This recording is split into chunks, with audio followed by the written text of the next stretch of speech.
Alors, Breaking the Backboard, c'est déjà du coup, une co-direction artistique, ce qui n'est pas forcément quelque chose qu'on pratique l'un et l'autre souvent.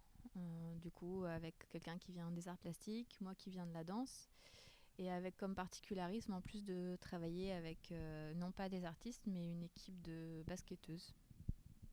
Cette expression, du coup, breaking the backboard, fait référence à Shaquille O'Neal, qui cassait des panneaux à l'infini par sa puissance, par son poids, et ça changeait finalement les règles du jeu.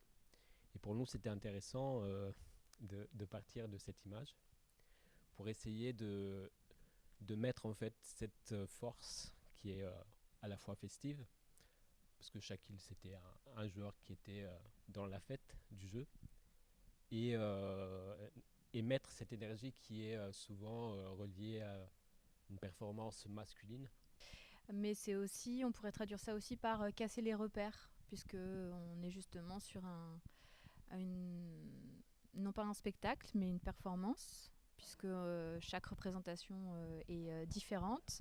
On est aussi dans une performance du fait du rapport au temps qui est nécessaire dans ce travail qui est extrêmement particulier. Et donc casser les repères parce que on est sur c'est pas vraiment de la danse, c'est pas vraiment du basket, c'est pas vraiment voilà, c'est au milieu de tout ça. C'est une performance quoi.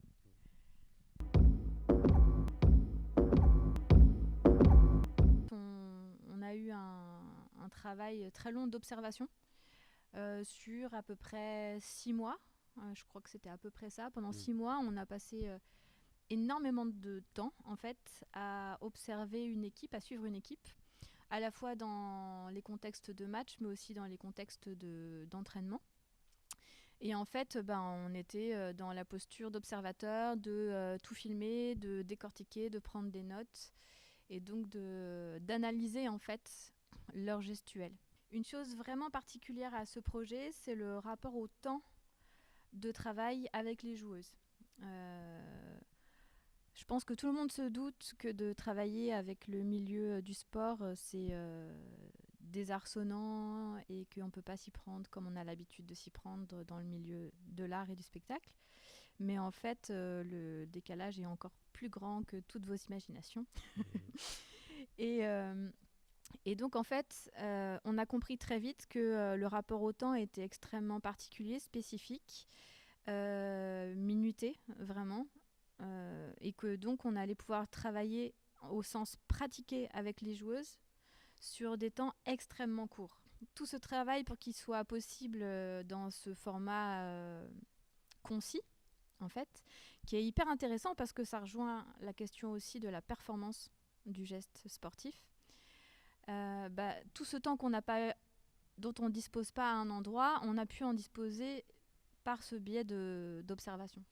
Oui, en fait, c'était nécessaire de regarder beaucoup les entraînements et les matchs, parce que ça nous a permis d'établir une sorte de vocabulaire, de gestes, d'actions, et de choses qu'on voulait finalement après insérer dans la partition de la performance. Et oui, finalement, en fait, on a créé à partir de ce vocabulaire des principes d'improvisation. Finalement, ce qui va être mis en avant, c'est plus l'écriture du déplacement et l'énergie du jeu et l'interprétation propre au jeu, parce qu'aussi un énorme particularisme de joueuses de basket par rapport à des interprètes, danseurs ou performeurs, c'est que en fait, nous, on a construit la performance à partir de leur naturel. C'est-à-dire qu'on ne leur demande pas d'être figé dans l'espace ou de donner à représenter quelque chose. On essaye qu'elles soient au plus juste, au plus authentique, au plus naturel de ce qu'elles font en conditions habituelles de match et d'entraînement. Ce qui évidemment n'est pas si simple parce que même si on leur demande de faire ce qu'elles connaissent par cœur, comme on les sort complètement de leur contexte, ça peut brider ce naturel qu'il faut reconvoquer en fait.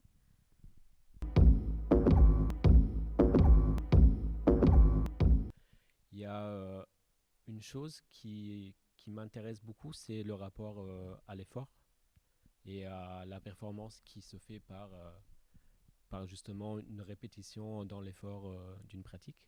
Et c'est quelque chose qu'en fait, dans ma pratique personnelle, est omniprésente. Et du coup, voilà, toutes les répétitions du geste, c'est quelque chose, c'est vraiment cadeau pour moi.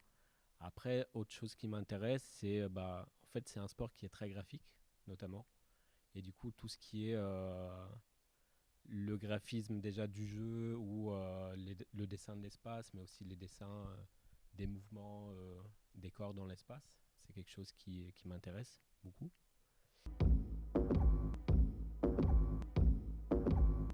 On est vraiment sur un pur ovni.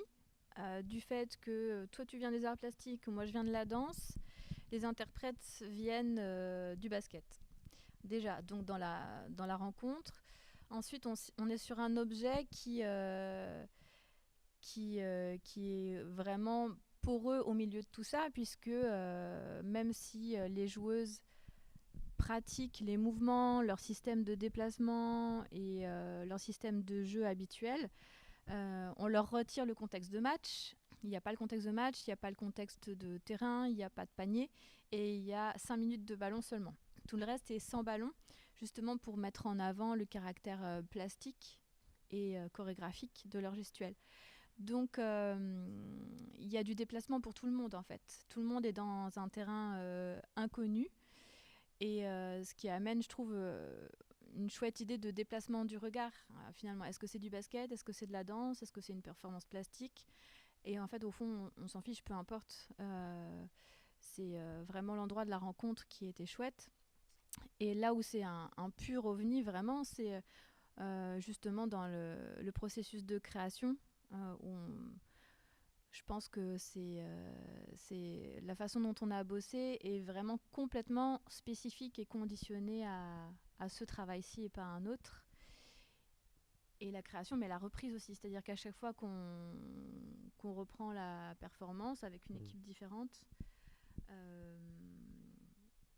en fait, on n'est pas dans une diffusion classique où l'équipe va nous suivre en tournée. On la transmet à chaque fois à une équipe autre. Et on est toujours dans ce rapport au temps et au travail qui est du pur ovni, c'est-à-dire en un temps flash éclair, impulser une rencontre et une forme artistique.